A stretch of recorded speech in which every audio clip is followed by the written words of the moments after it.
2026 isn't the end of Nintendo, but it will be the end of the Nintendo we grew up with.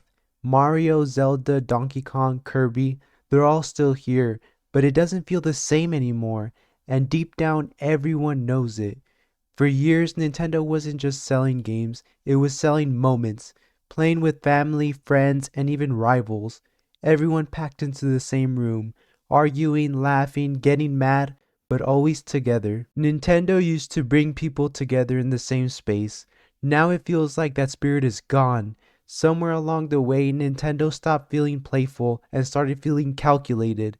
$80 for a single game? Paid enhancement packs? Endless DLC that adds content you feel like should have already been there? It doesn't feel generous anymore. It feels transactional. Games don't feel like events, they feel like products designed to be monetized forever. Even when new releases come out, the excitement just isn't there. Mario Kart doesn't feel like the cultural bombshell people were hoping for.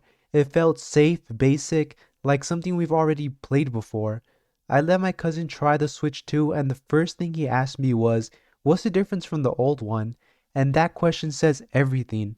This used to be the company that reinvented how we played games, and now its biggest moments feel like upgrades instead of revolutions. Kirby Air Riders was actually solid, but it barely made noise because even good Nintendo games don't dominate the culture the way they used to.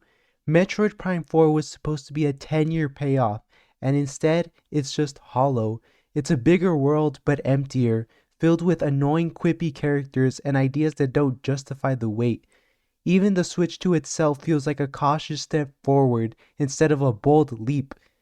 Nintendo Switch Online is still embarrassing. Virtual console nostalgia is locked behind paywalls, and mind you, it still doesn't have the Nintendo Wii.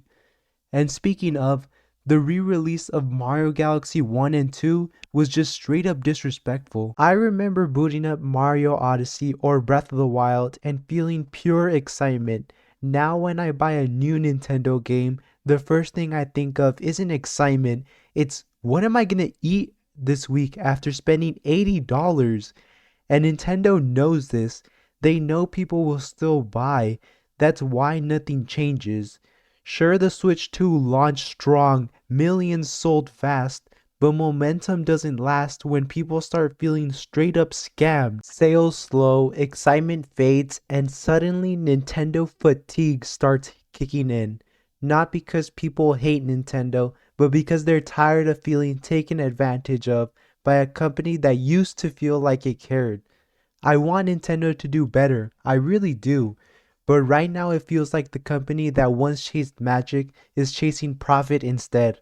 And if that doesn't change, then 2026 won't be remembered as the year Nintendo failed. It'll be remembered as the year Nintendo finally stopped feeling special.